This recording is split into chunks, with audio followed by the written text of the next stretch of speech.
Hello and welcome to episode 67 of Things I've Learned from Barry Harris. And today I thought we would discuss creating lines for the first couple of bars of All Things You Are. Primarily focused on that important minor found on the fifth of the dominant. So we'll think about that.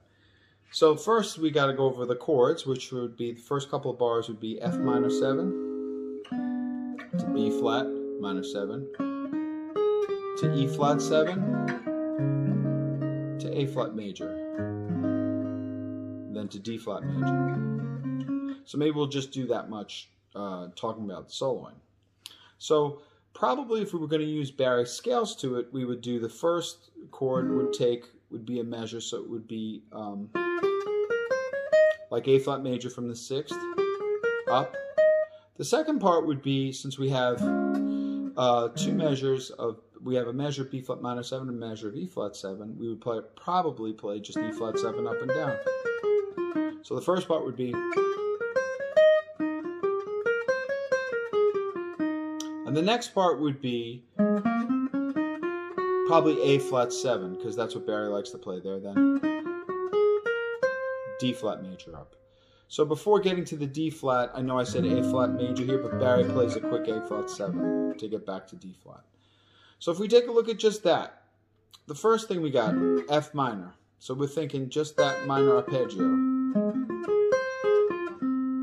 Now we got B flat minor arpeggio.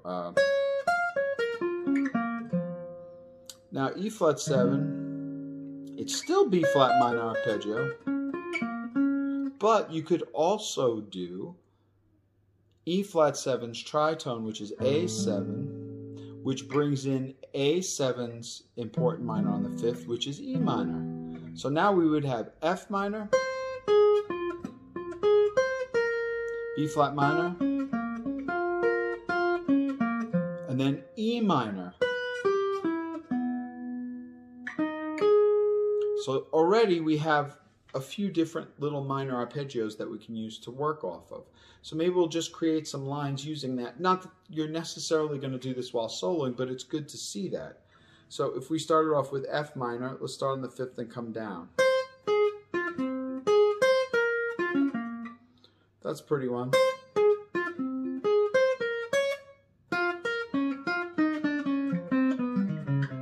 I just added some half-step stuff to it after that.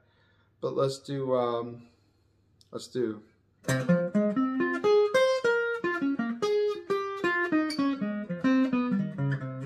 that time I came down messing around with F minor into B flat minor, and then I did a nice little thing in E flat.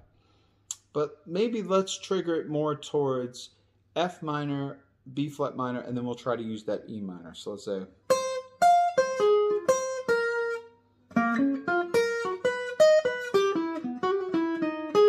that's pretty too. So remember, it's this long for this. 2, 3, 4. That's the tempo I want you to feel. So it's interesting though. Maybe we'll do Barry's chromatic from 3 to 5 of the F minor.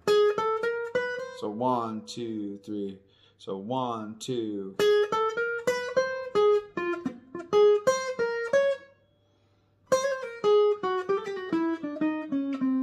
That was playing B flat minor arpeggio, and then after that thinking about E minor arpeggio. Now, you know, I don't want to just play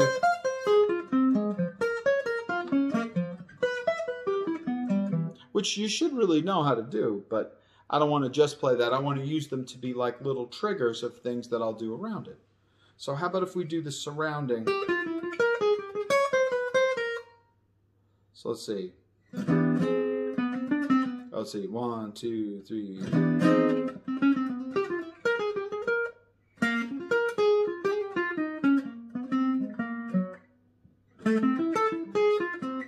Now that was good because I tried to use, when we got to that point, which is F minor 7 to B flat minor to E flat 7 to A flat major to A flat 7. Barry likes to play. I used A flat 7's tritone, which is D7, which means I used its important minor arpeggio found on the 5th, which would be A minor. So that's interesting. So now you could play this whole thing and say F minor arpeggio, B flat minor arpeggio, E minor arpeggio for this one, and then A minor arpeggio for this one to get back to D flat. Let's try that. Let me see if I could do something with that. 1, 2, 3.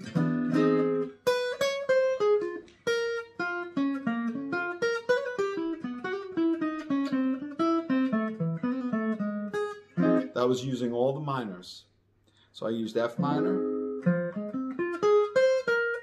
B flat minor, E minor, A minor I used a little bit of. But let me really try to focus on that A minor. So E minor going to A minor.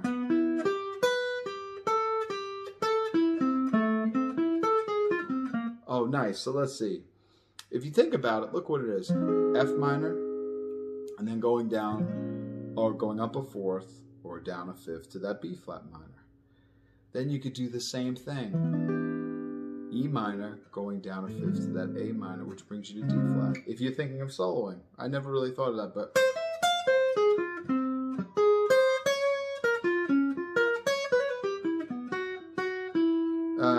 oh man. Now I want to do A minor.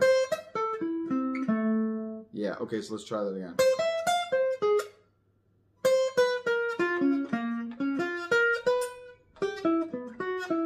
And then...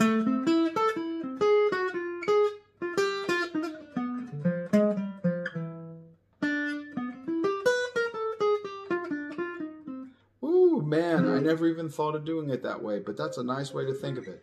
Again, you're not going to necessarily play like that with all those minor-y things, but it's good for you to see how important those that important arpeggio found on the 5th of the dominant is. It's really, really important. And it also can make you create lines that nobody else has come up with before, which is kind of the point. So, you know, Barry talks about his 3 important arpeggios, one found on the, of a dominant. One found on the root, which is a major arpeggio. One found on the flat 7th, which is also a major arpeggio. And this particular one, which is found on the 5th, which is the minor arpeggio. Really beautiful. And again, just to make it clear, by arpeggio, Barry refers to, like, if we do F minor, it's the triad, but then with the bottom note repeated again. So if you invert it, you get the next one.